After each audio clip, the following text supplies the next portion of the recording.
Mike's Daily Podcast. Episode 442. It's Wednesday, January 9th, 2013, 11 a.m. Pacific Time. Internet talk radio for your imagination. Mike Matthews broadcasting from the last place on earth, located somewhere in Podcastro Valley, California.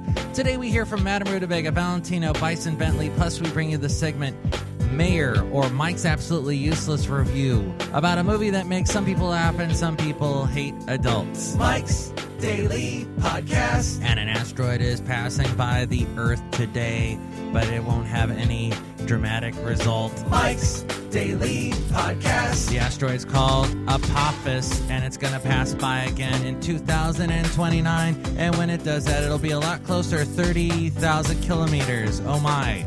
They say when it's that close that year, it may affect some satellites. But then the real problem will be when it comes back again in 2036, all right. Because they say that time, it could possibly actually hit the Earth. Mike's Daily Podcast. This is all fascinating information, isn't it? It's so cool if you're making a movie or if you're a nerd. Mike's that likes this kind of information. Daily. It's interesting podcast. Think possibly we might need... Yeah! You know, Bruce Willis and Robert Duvall get in a spaceship, go up there and save our lives. Oh, look who just walked in.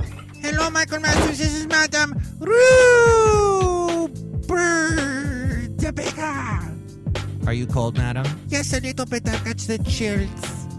What, are you coming down with something? Yes, Michael Matthews. Are you? I think I am. I'm feeling like I'm on a downward slope of possibly catching, get the chills and a little bit achy. So I'm drinking tea, and I put honey in the tea, because I'm told that's supposed to help me. It won't. Okay, great. Look who else just walked in. Hello there, Mike. This is Valentino, the parking attendant. And this is Bison Bentley. Do you know that? What do you guys think about the asteroid? Well, as long as it doesn't land in the parking lot. I parked a lot of the cars out there, and if they get damaged, I get sued. Yeah, we don't like getting sued. It's not very fun, and I don't like it because the judges freak me out because they wear that big robe thingy, and it reminds me of when my mom used to come out of the shower in a robe, and this is weird. I don't know why. I'm telling you this. Do you know that? I don't know why either, but that was kind of an interesting insight into your life, Bison Bentley. Thank you. Uh-huh. Bison Bentley, I also have a robe on. Oh, boy. Bison just ran out the door. Just gone. Michael Matthew, I very much enjoyed the fake interview you had yesterday. Yes, we did a Master Pod Theater and a completely fake interview with the singer-songwriter Stacey Clark. But the interesting thing is, I'm going to do a real interview. Actually, it's going to happen. The real interview will happen tomorrow. Hopefully, I'll be well enough for it. So that should be interesting when we actually talk to the actual Stacey Clark. I'm looking forward to it. Does she know anything about asteroids? I think she may have played the video game once or twice.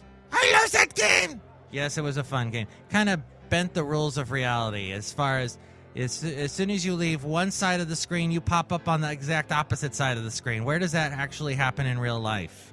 Oh, I drove too far west and wound up east. Well, I guess it happens when you fly from, California from the west and head west, and you end up in the Far East in China. I've never done that trip, but I assume that's what happens. Never mind. So anyway, your other scientific thoughts about asteroids and traveling one direction and wrapping around and coming out the other direction.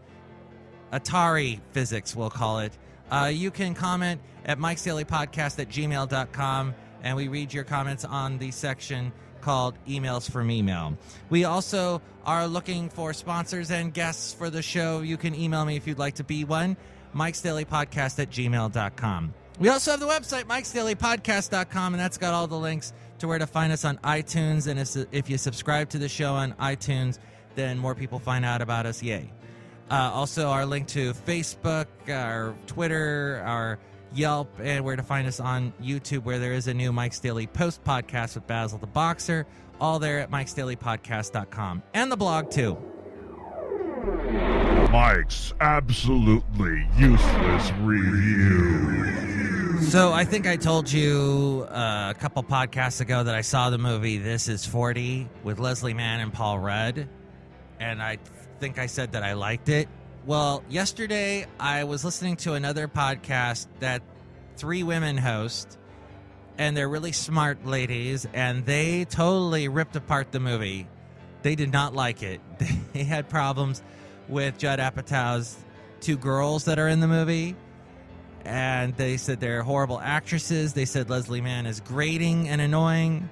They said that Judd Apatow does the same thing in every movie he directs and writes. It's always some guy that's like a man-boy, man-child that has Arrested Development problems and so on. So I did not realize that watching the movie that it had all those problems. Perhaps it was because, as I mentioned before, I was in a packed theater and my face was maybe a few feet away from the screen. I was so therefore submerged into the movie by being so close to the screen. Perhaps I did not see all the incongruities and the problems with the movie. But it is a Judd Apatow film. It is about jokes. It's about laughing. These ladies said the movie wasn't funny. There was funny scenes in the movie, even if they were kind of lame parts. I don't understand why they put Phil Hendry in the movie, though. He's the guy that opens up the door, and Paul Rudd is riding his bike and rams right into his car door. And all of a sudden there's Phil Hendry. And the guy needs to lose weight. If you don't know who he is, he's a guy who does voices on the radio. He's like, he actually interviews people, but they don't exist. He has them like on a phone call, and he's talking to them back and forth, but they're not really there. Who comes up with that idea? Talking to people that aren't there. Crazy. People like that obviously need help. But the rest of the movie was good. I don't know.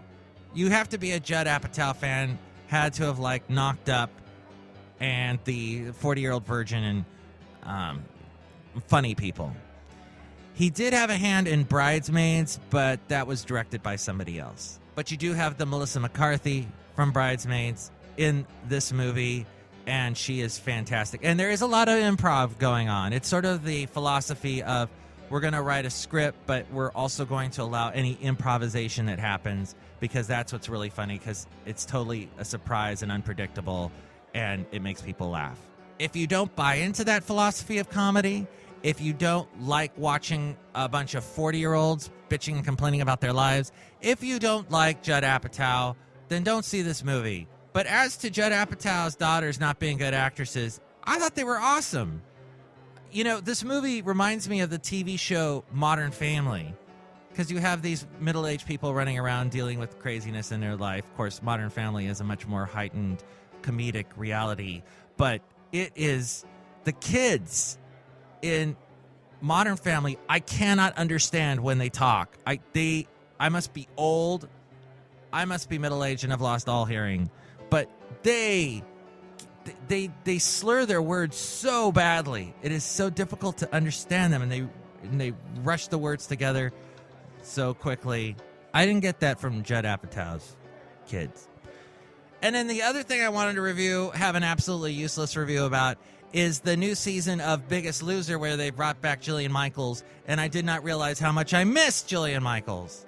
Because the last 2 seasons, you've had a lot of these whiny people that are overweight, and they don't want to take control, and they don't want to exercise and put themselves through the work that they need to do, and they start whining, and they have these massive tantrums.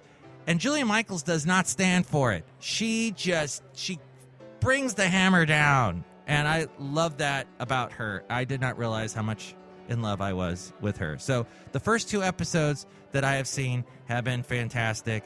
And they've sent people home that I had no idea they were going to send home. I thought these people were going to be through the whole season, the ones that they sent home. But they're gone. And the show moves on. And anyway, my wife and I are riveted. I must say that the first time I watched Biggest Loser, I thought it was the biggest joke. But then I got sucked into it, the way the people are struggling, and the things that the trainers say to them, and the way I can't stand the host of the show, even though she's probably the sweetest reality TV show game host, Allison Sweeney. She's got a difficult job because she's got to constantly look, sad. Like, oh, you didn't lose enough weight. You got to go home.